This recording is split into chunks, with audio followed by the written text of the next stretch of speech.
Daily Trust News Center. This is the News Hour.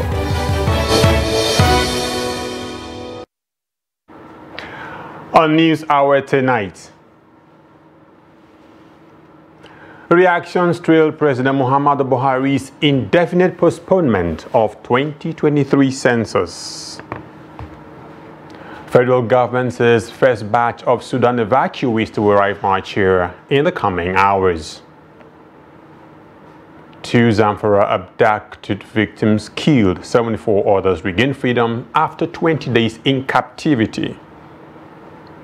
On the foreign scene, suspected terrorists killed 33 soldiers in Burkina Faso attack.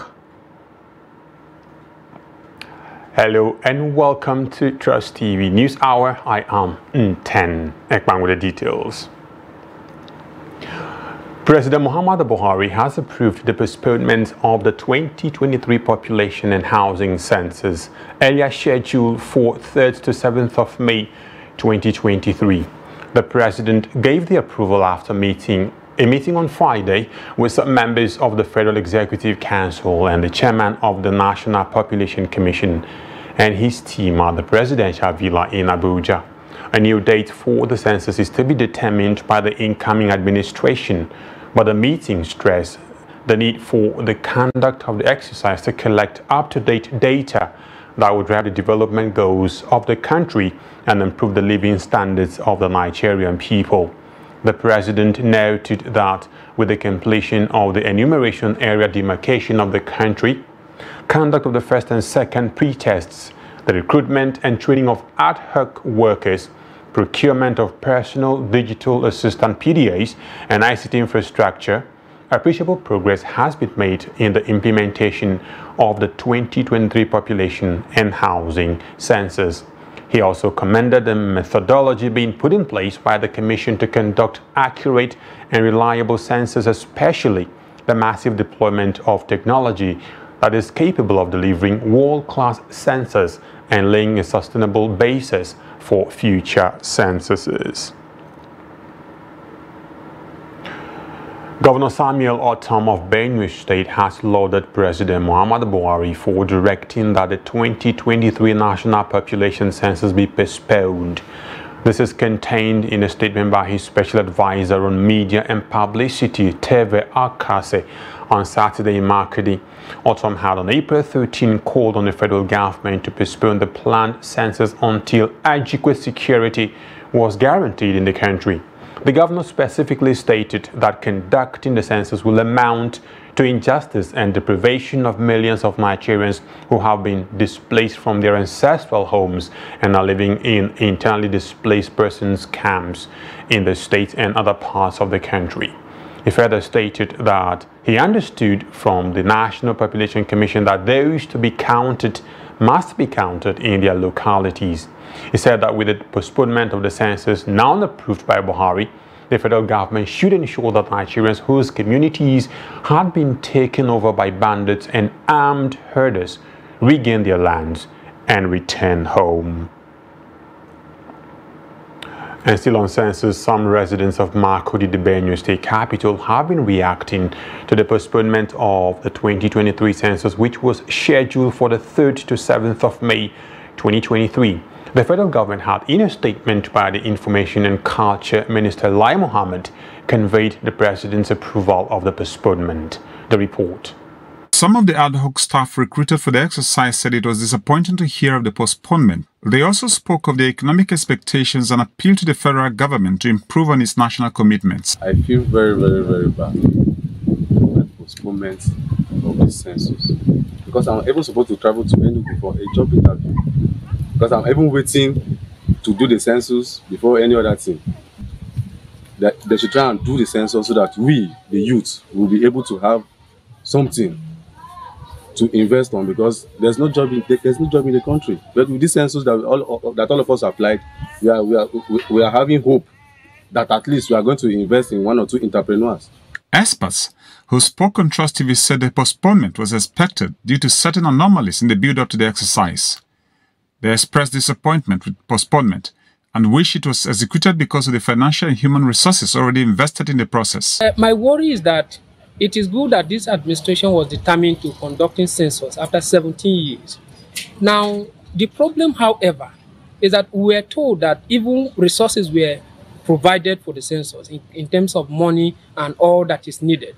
From what the president said, PDAs were procured, ad hoc staff have been trained at different levels. So when I got the news, I was imagining what could have been responsible for the postponement, what warranted the postponement.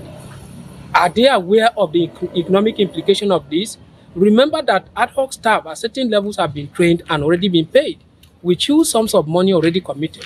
So I don't actually see the reason why the postponement.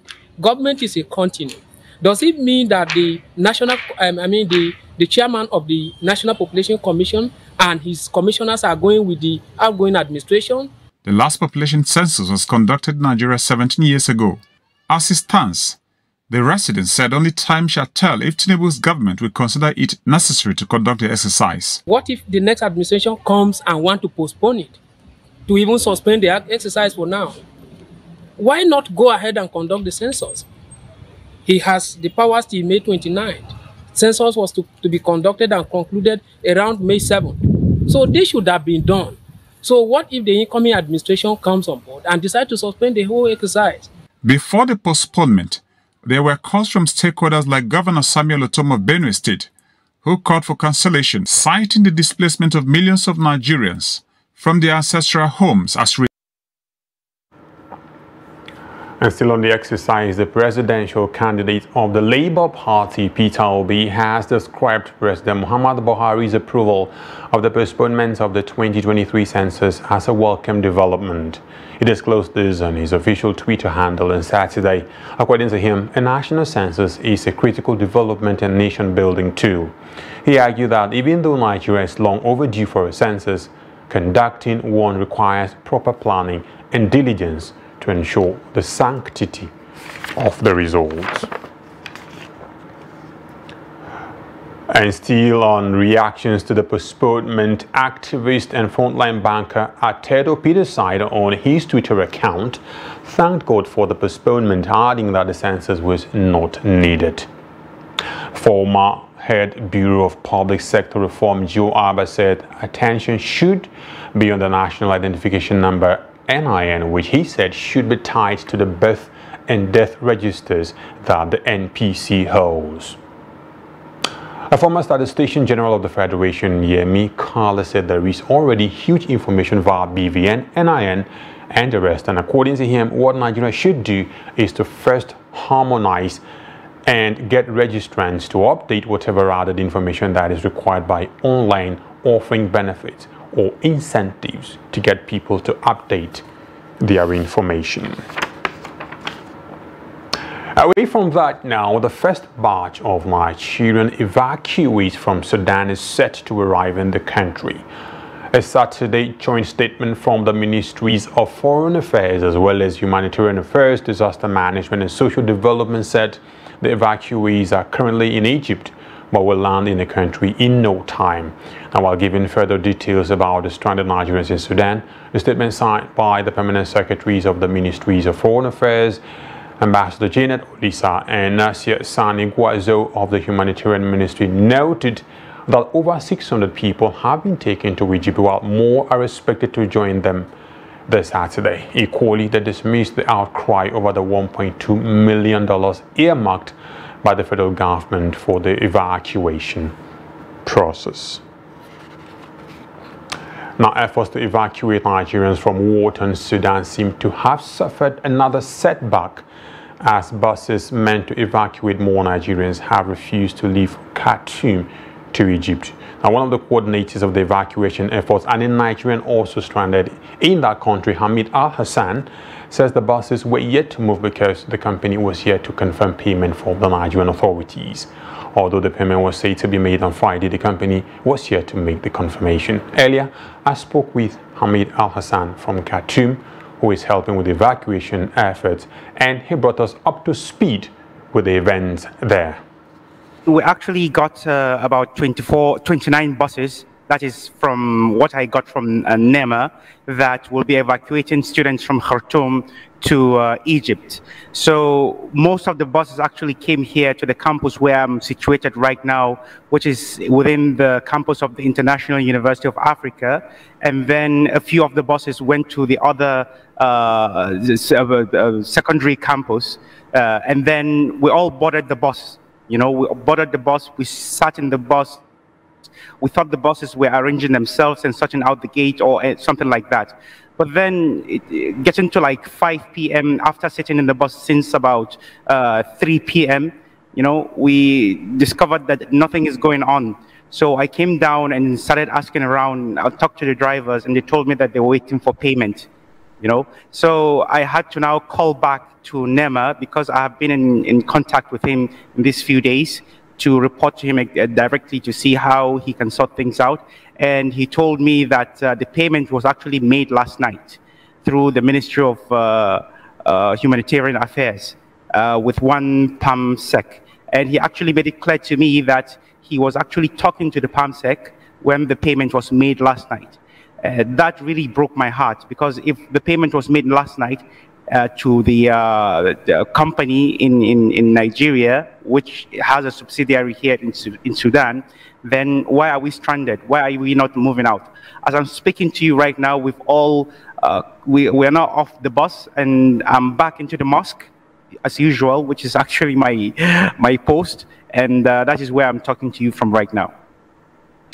Okay, yeah. What is happening right now? Like, Nigerian government said payment was made last night, being Friday, and Saturday 5 p.m. and more. You're saying that you're still stranded. What do you think is responsible for that? And moving forward, what is Nigerian authorities supposed to do to get you guys out of Khartoum for Egypt, awaiting the flight that will convey you guys back to Nigeria? Well, you see, to be very frank, for you to actually understand what is happening right now with regards to the arrangement with the Ministry of Humanitarian Affairs, I have to take you back to the initial, the root of this problem, actually. So the arrangement was made between NEMA and the Embassy of Nigeria here in Sudan to actually evacuate us. And the agreement that was hashed out between NEMA and the Embassy of Sudan was that the whole evacuation program will cost about $1.2 million, okay? And the embassy clearly stated that there has to be a down payment of $400,000 to provide 40 buses that will evacuate students from Khartoum to Egypt. On completion of all the evacuation, the balance of $800,000 will be paid. And they got the $400,000. The embassy told us they got the $400,000. And all of a sudden, they just came in with 13 buses, you know, and took students out of the university. The second day, we actually thought that more buses are going to come. Nothing came, and that was when we actually started. I started this campaign. Okay. Now, we've heard stories about, because of these challenges that you've mentioned and you've seen on ground, we heard stories about state governments individually coming to evacuate citizens from their various states. What was the update on that? And we also heard that the ones that left yesterday, was the update on their movement? Have they reached Egypt, awaiting conveyance to Nigeria, as it were? To be very frank with you, everything is just a big ball of mess at this moment, because, like you mentioned, yes, some state governments are coming to pick some of their citizens here, but actually they're not picking all the citizens. They're only picking citizens that are under state scholarships. Can you imagine that? So anybody from, let's say, Kaduna State or Kano State that is not under Kano State scholarship, and the governor actually sends a bus to pick them up, then if you're not under the state scholarship, you're just grounded. I really appreciate your efforts and all other people that who are trying to get Nigerians out. And I'm sure that we are hopeful that the Nigerian government will make sure that things are done right so they can get you guys out of that place as soon as possible. Thank you very much for joining me, Hamid. Thank you very much. Much appreciated. Thank you. Hamid Al-Hassan there, one of the Nigerians in Khartoum, trying to help with the efforts of evacuating Nigerians back to our country. He spoke to me earlier on. Now let's move on now. 74 out of the 96 abducted members of the Wanzamay village at Safe local government area of Zamfara state have regained freedom after payment of 6 million naira ransom to the abductors. A resident of the troubled village disclosed that the abductors released 74, killed 2 victims and held back 20 persons in captivity. Now reports say many of the 74 victims brought into the village were taken to a private hospital for medical screening as they could not walk properly as a result of the sufferings the abductors had subjected them to. The 96 persons were said to have been abducted in the affected village, but one of the victims later escaped, leaving 95 victims behind. The abductors are insisting that families of the victims must add more money before they will free the remaining 20 persons still in captivity. Now, it will be recalled that on Friday, 7th April, suspected terrorists invaded Wanzamay village and abducted 96 women and children to an unknown location, demanding 3 million naira ransom from families of the victims.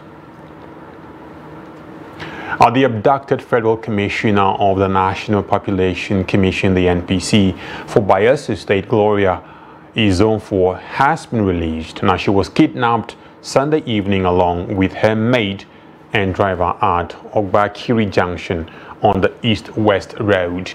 While details surrounding her release are still sketchy, reports say she was released after spending 5 days in the kidnappers' den. Confirming the release, the spokesperson for the Rivers State Police Command, Grace Iringe Koko, said she was released on Friday along with her driver and maid, adding that they have been reunited with their families. Iringe Koko, however, declined to confirm whether or not any ransom was paid to secure her release. Izonfor was kidnapped around Ogbakiri in a Mohwa local government area of Rivers State on her way back from Bayelsa, where she had gone on a trip.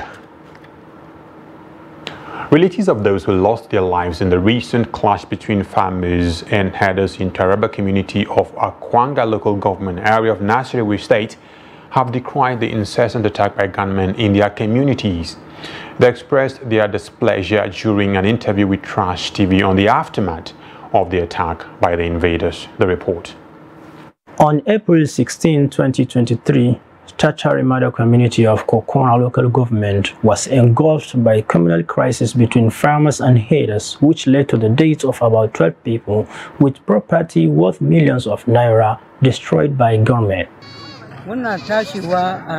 My house was set ablaze by gunmen on Monday last week. I saw people shouting and running from pillar to post when the invaders, fully loaded with heavy arms, stormed our communities and started shooting sporadically into the air, scaring the locals away before setting our houses ablaze and destroying crops in our farmland.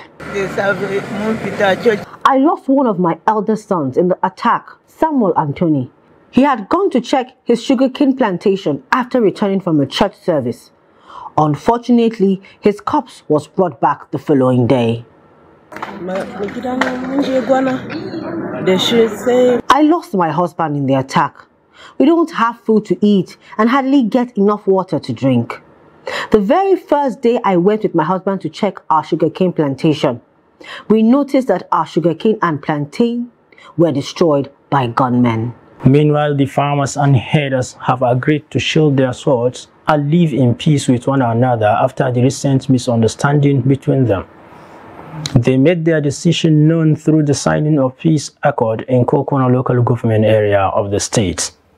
The letter of undertaking was read by the Secretary of the Council, Clement Agavi. Sequel to the last crisis that engulfed Tatara community of Kokona local government on the 16th day of April 2023, which led to several loss of lives and destruction of properties worth millions of naira. We the herders have been staying in peace with the farmers, but along the line, one of their sons had a little misunderstanding with one of our sons without any provocation, and he hit him on his head with a stick And that is how the problem started. So we actually went and reported in the police station. They came, we brought the cop home. Then in the morning on Monday, so our youth, they were moving around, going to one area like this, near where Fulani are residing. So they wanted to ask him what happened to one of our police in the village. They started to jump onto them. Instantly, they kill another person, make it two. When people coexist in a society, in a community, there is bound to be friction of interest. But this one that happened was highly unexpected and highly uncalled for. Meanwhile, Garaku West Primary and World Local is to serve as temporary shelter to persons displaced by the invaders' attack on Tatara community in Akongo local government area of Nasarawa State. However, the facility hardly provides the required SOCO sought by the IDPs as they complain of sleeping in the open at night with no roof over their heads. Trust TV observed that the classroom doors are locked, denying the IDPs access to the supposed abode. Police operatives in Kano State have intercepted 4 AK-47 rifles from suspected criminals along Kano-Bauchi Road. Now, this is contained in a statement signed by the Command's Public Relations Officer Abdullahi Haruna Kiwaya on Friday. He said the rifles were recovered by a Safer Highway Patrol team while conducting an intelligence-led stop-and-search operations in Garkot local government area of the state. He urged residents of the state to be more security conscious and report suspicious persons or items to the nearest police stations. The Jigawa State High Court has sentenced 4 men to death by hanging and 1 other to life imprisonment for alleged culpable homicide.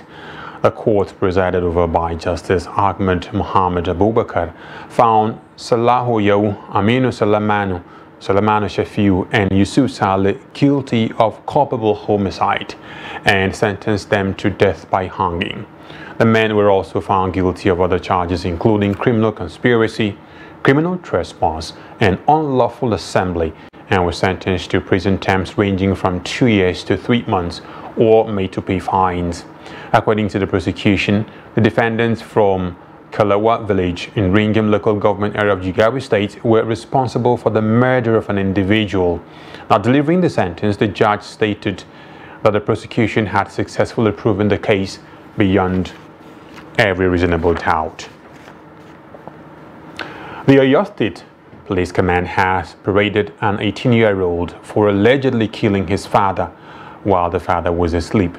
The boy was paraded alongside other suspected criminals for other offences at the command headquarters in Eleyele, Ibadan. The report. In his efforts towards ensuring a relatively peaceful environment devoid of criminal acts, the Oyo State Police Command has arrested and will be prosecuting these suspected criminal syndicates for various crimes.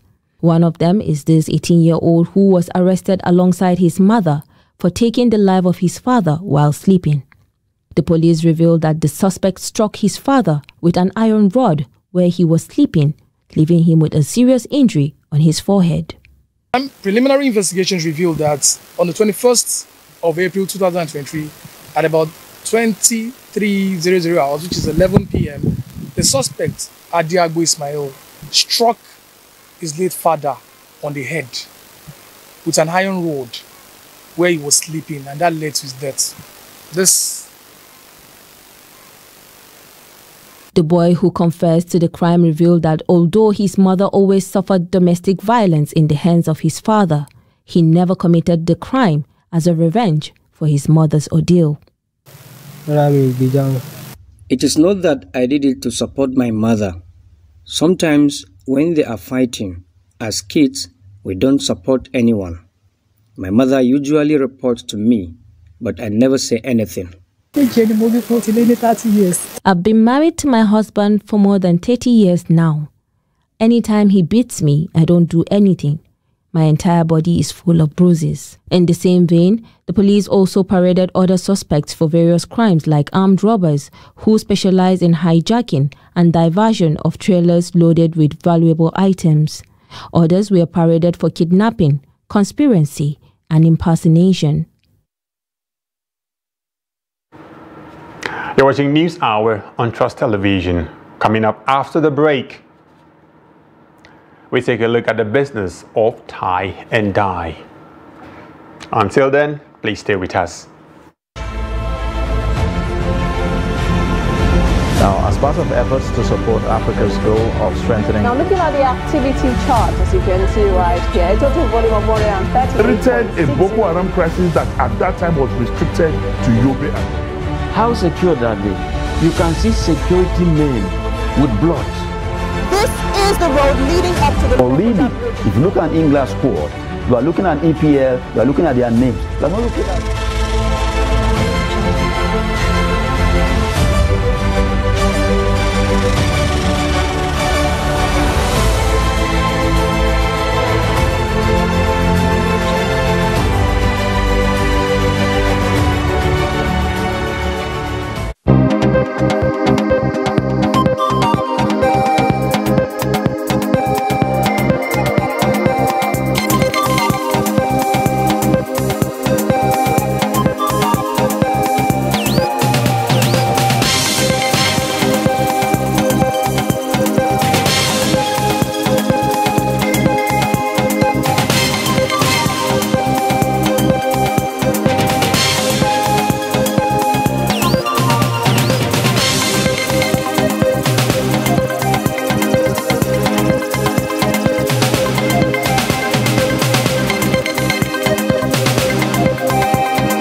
Welcome back. If you're just joining us, you're watching News Hour on Trust Television. Let's recap the stories that made our headlines tonight.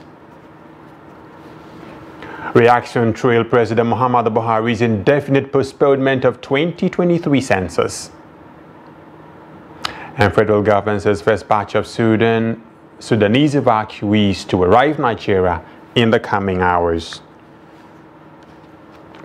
Moving on to other stories now, the President-elect Bola Tinubu has thrown his weight behind Ododo Ahmed Usman, the anointed candidate of Governor Yahaya Bello for the Kogi State governorship seat. Now, Tinubu gave his blessings on Saturday while hosting Ododo and Bello at his residence in Abuja. The President-elect urged party members in the state to work towards the party's victory at the polls. He stated that Kogi has been an APC stronghold with consistent electoral victories since 2015 and expressed confidence that Ododo will emerge victorious in November. The president-elect also commended the party leadership and supporters for their overwhelming victory in the last general election.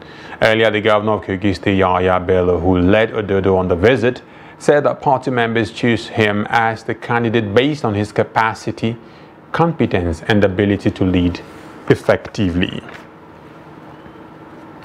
The Kano State New Nigeria People's Party Governorship Transition Committee is accusing the state government of sabotage and ensuring a smooth transition come May 29, 2023. Addressing a news conference, the chairman of the committee, Pafa Bichi, told reporters that since the inauguration of the committee early this month, they have been trying to reach out to the government committee to no avail. According to the chairman, the NNPP Transition Committee, having failed to secure the attention of the state government, has now resolved to commence a special engagement with all permanent secretaries, heads of departments and directors of personnel of all the 44 local government areas of the state with a view to obtaining all necessary information to help the smooth transition of power. The efforts that we are making to ensure a smooth transfer of power and the active non-cooperation and outright resistance that we are encountering from the outgoing government of Abdullahi Umar Ganduje. On the 3rd of April we wrote a letter to the chairman of the government committee, who is also the secretary to the state government, formally notifying them of the formation of the gubernatorial transition committee and asking them for a joint meeting, rather than replying our letter and honoring our request for a joint meeting. We were surprised to receive a letter on the 4th of April from the government asking us to provide the names of 3 persons to join the government committee. We were made to understand that the thinking of the outgoing government is that there should be a joint transition committee in which the outgoing government should have 80% of the membership, while the incoming government should have 20% of the membership. Given the outright refusal of Governor Ganduje to inaugurate his transition committee and their inability to meet with our committee to agree on the modalities for the transition process, we are compelled by circumstances to, on behalf of the incoming administration of His Excellency Engineer Abba Kabir Yusuf, to invite all permanent secretaries in the civil service to attend an interaction with the gubernatorial transition committee. Meanwhile, the Kano State Governor Abdullahi Ganduje has reiterated his administration's commitment to ensuring a peaceful and seamless transition to the incoming government. In a statement by the State Commissioner for Information and Internal Affairs, Muhammad Garba, the governor dismissed insinuations by the new Nigeria People's Party, the NNPP, that the outgoing administration is undermining the transition program. Garba stated that the main transition committee and the various subcommittees at the levels of ministries, departments and agencies, MDAs, are working tirelessly towards preparing a handover note to the incoming administration. He also explained that the inclusion of the representatives from the incoming government was based on the need to ensure transparency and openness in the process. He also called on certain elements of the incoming government to tread carefully, work for a smooth transition process and avoid anything that could sabotage the process. Suspended resident electoral commissioner for Adamawa State, Hudu Yunusa Ari, has said that he declared the candidate of the All Progressives Congress, the APC, winner of the governorship election in that state to save the democratic process. Ari said he acted in accordance with the powers conferred on him by the Electoral Act as the chief coalition officer in Adamawa State. This was contained in a 4-page letter he wrote to the Inspector General of Police from his hiding.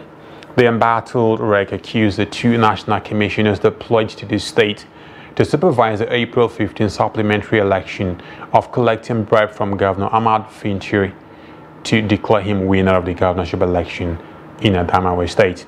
In the letter, which was hand-dated April 20, the embattled REC also accused the 2 national commissioners of usurping his responsibility as the resident electoral commissioner. He denied any wrongdoing in declaring the candidate of the APC, Aishatu Dahiru Binani, the winner of the governorship election, saying he acted within the responsibility vested on him by the Electoral Act as the resident electoral commissioner in Adamawa State. Now, the Nigerian Association of Resident Doctors, NARD, has given the federal government 2 weeks to increase the Consolidated Medical Salary Structure, CONMES. The association made this known on Saturday in a communique issued at the end of the extraordinary council meeting of the National Executive Council, NEC, held in Abeokuta, the Ogun State capital. The communique, which was made available to newsmen, was signed by the President Innocent Orji, Secretary General Kelechi Chikezie, and the Publicity and Social Secretary Musa Umar. He said the increment should be to the tune of 200% of the current gross salary of doctors and also be in addition to the new allowances included in the letter written to the Minister of Health in 2022 for the review of CONMES. According to the association, it observed that in spite of several engagements with the federal government on the need to upwardly review CONMES, which was last reviewed over 10 years ago, there are no changes. It added that the previous collective bargaining agreement, CBA, on CONMES stated clearly that the salary structure would be due for review after 5 years, but this has not been done since the implementation in 2014, though the approval was given far back as 2009. The Nigerian Labour Congress, the NLC, says the National May Day celebration in Abuja will be held on the streets to enable Congress to deepen its reconnection with the people. The General Secretary of the Congress, Emmanuel Ogboaja, said this in a statement he signed on Saturday in Abuja with the title National May Day Celebration in Abuja, Change of Venue. Ajeto states that the takeoff point shall be at the national headquarters of the Nigerian Labour Congress NLC by 8 o'clock in the morning. He added that all affiliate unions are to assemble on the grounds of the Pascal Bafiu Labour House on Monday, the 1st of May, from where they shall proceed on a rally around Abuja. He, however, assured workers of the NLC's continued commitment to the traditions and values of the Nigerian worker. Meanwhile, the federal government has reversed its decision on the disapproval of the Eagle Square for the Nigerian Labour Congress to hold its May Day celebrations. Pioneer Director General of the National Broadcasting Commission, the NBC, Professor Tom Adaba, has paid tributes to renowned Nigerian journalist, author and publisher Peter Enahoro. Enahoro, also known as Peter Pan, was, in addition to all his achievements, the first chairman of the NBC. Professor Adaba described as a complete professional and a wonderful person to work with. He spoke with Kehinde Amoju. Also known by the pen name Peter Pan because of his column in the New African magazine, Enahoro has been described as perhaps Africa's best-known international journalist. But his professional competence went beyond print journalism, which is why when he was first announced as chairman of the NBC, there was an initial hue and cry. The first thing that was an issue then was, how come? The man has been a print media man. What's his business with broadcasting? And so on and so forth. Not knowing that for the length of time that this man was on self-exile in Europe, he was running a radio station in Radio Deutsche Welle in Germany. He was also doing some television stints. So he was virtually an all-rounder. But Professor Adaba says Peter Enahoro was a perfect fit for the national chairman of NBC, as evidenced by what the commission was able to achieve in the early years. I enjoyed my stay with him, my work with him, because we were on the same wavelength. We worked very well, hand in hand, in all our undertakings, not just him and me, but the entire board members. Because some other board members were great broadcasters too. And as tributes continue to pour in for Enahoro, who died in London on the 24th of April at the age of 88, there are probably similar forgotten parts of him that will come to light. Kehinde Amoju, Trust TV News, Abuja. And thousands of travelers were on Saturday morning stranded between Lafia, Lamode, Kwaname, Saje and Yolde community of Gombe State due to traffic gridlock. The gridlock was said to have occurred when a heavy articulated vehicle loaded with grains fell off the road while trying to dodge a pothole in its way to Gombe from Adamawa State. As a result of the incident, many commuters were or resorted to trekking. The gridlock had extended to as far as several communities along the major roads leading both Adamawa and Gombe State. Our residents of Lagos State on Saturday decried the serious hardship occasioned by the heavy traffic along the Lagos-Ibadan Expressway and other parts of Lagos State. And those traveling to Lagos and others returning from Lagos also lamented that they went through difficulties and wasted several man-hours during their journeys. Hamid Oyegbade has the report. Ordinarily, Lagosians are not strangers to traffic jams. However, their experience in the past few days has become a little unbearable for them. The traffic was grounded to a halt, with many left groaning.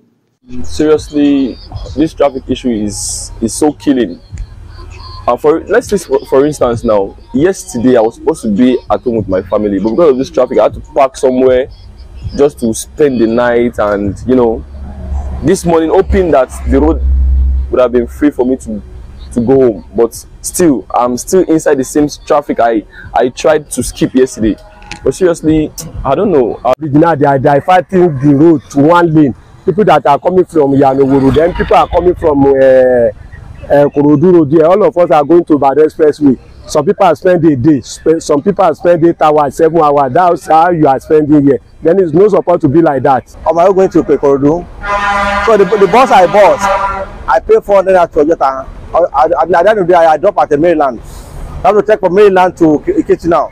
The traffic affected 3rd Mainland Bridge to Ogudu, Oshodi to Ikeja, Beja to Ikeja, and Maryland to Ojota, as well as Charlie Boy connecting Ikorodu Road and Ibeju to Abraham Adesanya.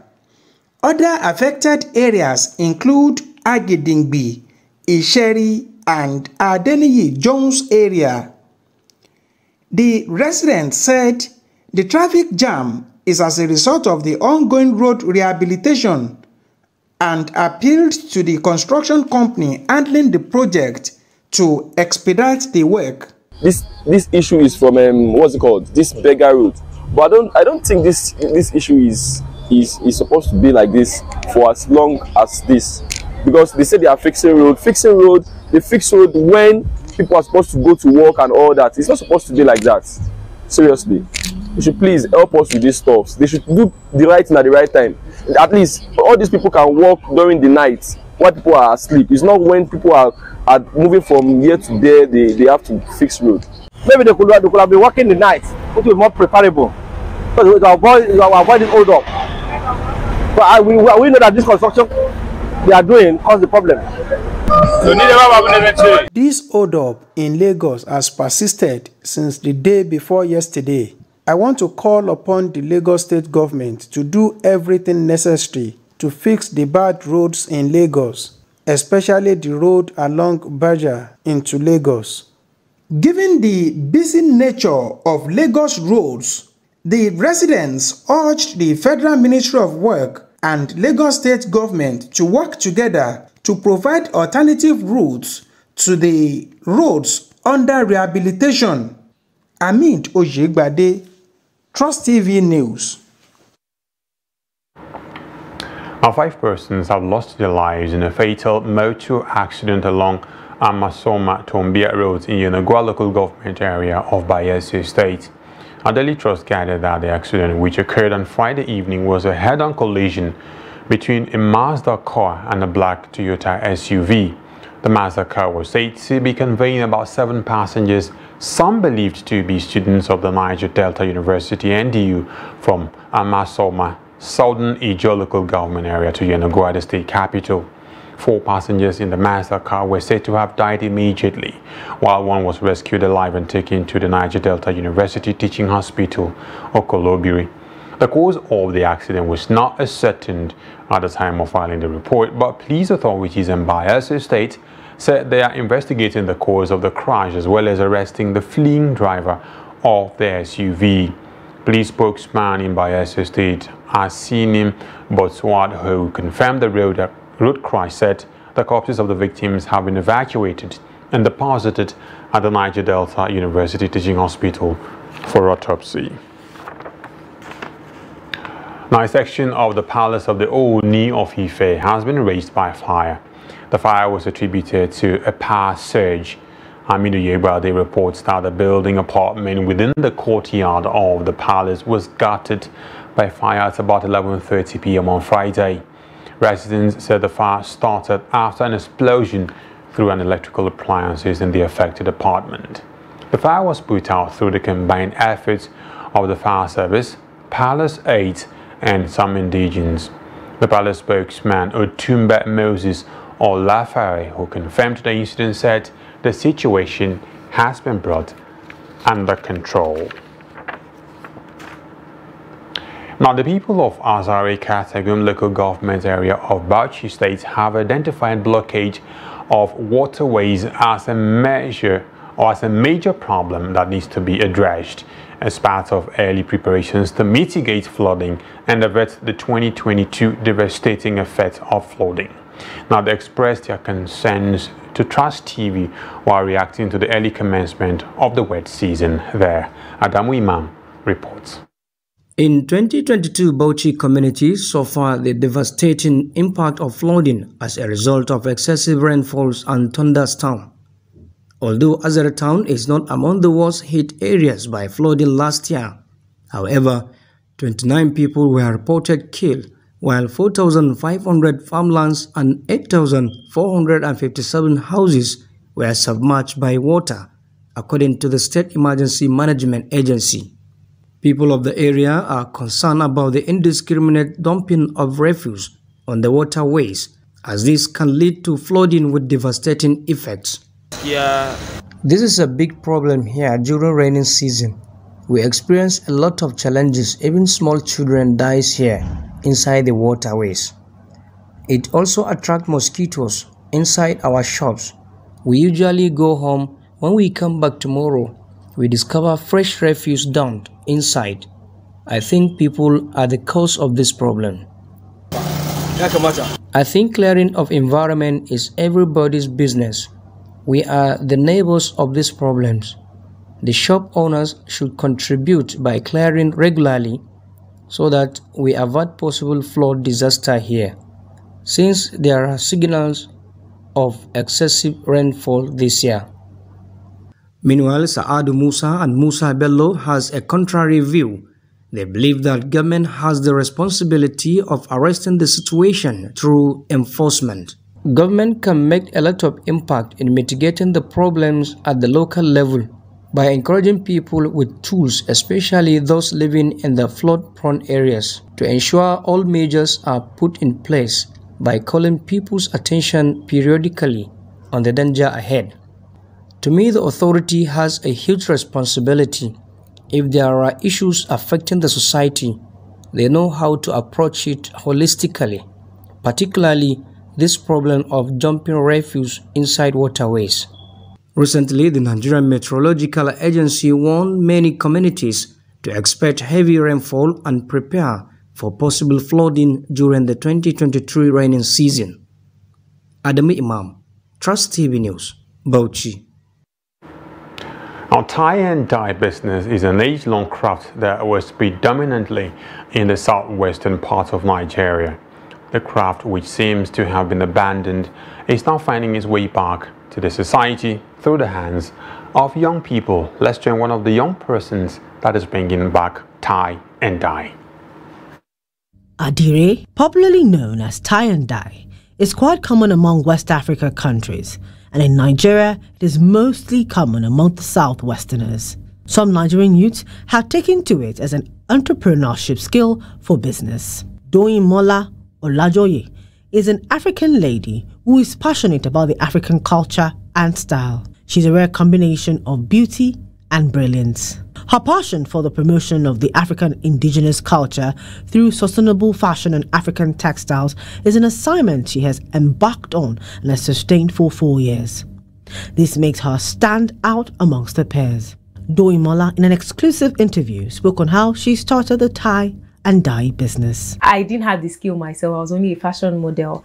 But then after I won, I was the second runner-up. I was not the main queen. However, since I had told myself that it's something I wanted to work on, after 4 months of my win, I actually proceeded to start training people on how to make Ankara crafts and all of that. But for some reasons, I had to, of course, pause again, because finances is always a very, very important part of any projects that one wants to do. So what I did was I went to learn how to do a craft of course, since I am big on culture and creativity, I decided to choose Adire, which is indigenous, and I went for that. And after a while, I started training people, and then business was just it for me because, of course, with business, you can share your value and make money in return. That was really how I started. Just like in every business, there are challenges. The tie and dye business is not left out. Doyinmola spoke on some of the challenges she faces in the business. And you know how I see challenges, I'm really excited that I was not asked this particular question in this way. So what are the problems that you face? Because many times I'm like, no, they're not problems, so to speak. They're really just things that would help push you up. And some of the challenges, of course, as a creative person, you want to be so big on, okay, let me create, let me use these colors, let me do this Adire design, let me, you know, just explore creativity. But many times it's not about the business. Imagine how I even started. It was not about business for me. So I had to struggle with balancing how I make money, how I use this business to make money, than how I focus on the creativity aspect. But of course, that's not what I'm facing right now. I think in the early days, in the second year, I was more of, okay, let me do this to get this to this person. But it was not so much about business. So, low sales, but still fair. A continuous dedication and commitment to African renaissance is no doubt commendable and worthy of emulation. You're still watching News Hour on Trust TV. A very short break beckons, and there will be more news when we come back. Don't go away. This is Trust TV, documenting the Nigerian story.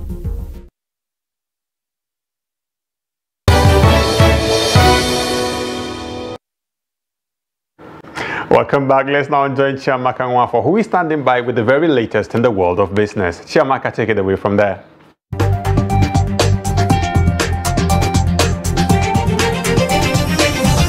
The Nigerian Securities and Exchange Commission (SEC) has announced that it has opened the regulatory incubation program for fintech firms operating or seeking to operate in the Nigerian capital market. The regulatory body said that the portal will be open from the 28th of April 2023 to the 26th of May 2023. They added that unregistered fintech innovators that require regulation are encouraged to apply. The Securities and Exchange Commission (SEC) said the move to open a portal comes from a 2021 agreement announcing the regulatory incubation RI program for fintech firms seeking to participate in Nigeria's capital markets. SEC noted that companies that want to apply and participate in the regulatory incubation program must demonstrate and meet the 5 eligibility criteria. The statement revealed that fintechs in the areas of crowdfunding, robo-advisory / digital investment advisory, and sub-broker serving multiple brokers using a digital platform are urged not to apply, adding that there are already regulations for them. And finally, in stocks, the market opened for 4 trading days this week due to public holidays to mark the Eid al-Fitr celebration. A total turnover of 14.029 billion shares worth 59.007 billion naira in 24,048 deals was traded this week by investors on the floor of the exchange. The conglomerates industry, measured by volume, led the activity chart, while the financial services and oil and gas industries followed in second and third place. The top 3 trading equities, namely Transnational Corporation PLC, Access Holdings PLC, and Fidelity Bank PLC, accounted for 13.116 billion shares worth 47.928 billion naira in 6,614 deals, contributing 93.49% and 81.22% to the total equity turnover volume and value respectively. The NGX All-Share Index and market capitalization appreciated by 2.04% to close the week at 52,403.51 and 28.534 trillion naira respectively. 49 equities appreciated in price during the week, with 17 others depreciating in price, while 90 equities remain unchanged. And that's it on Business News. I am Chiamaka Nwafo.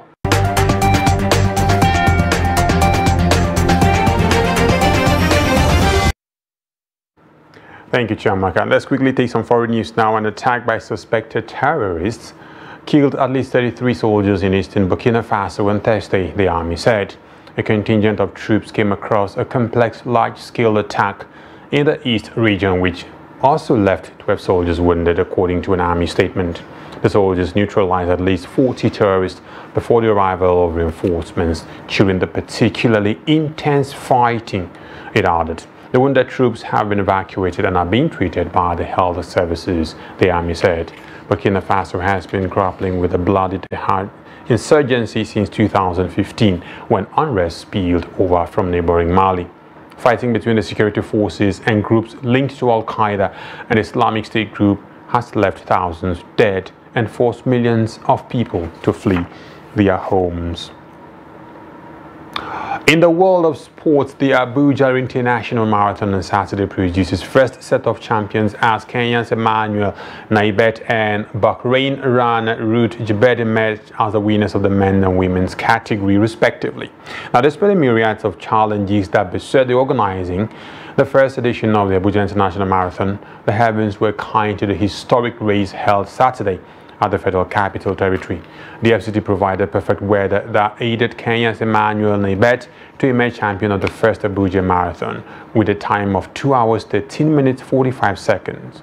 The winning time is the best ever recorded in any first edition of marathon races in Nigeria. Now, this is the second time Naibet is winning a marathon in Nigeria, having also won the 2021 edition of the Access Bank Lagos City Marathon.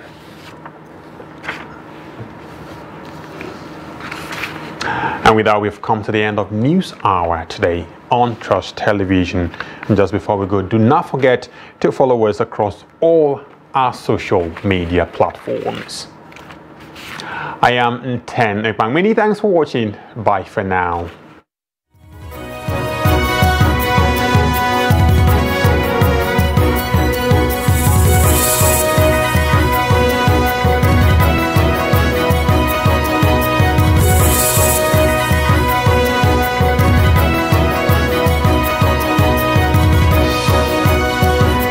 From the Daily Trust News Center, this is the News Hour.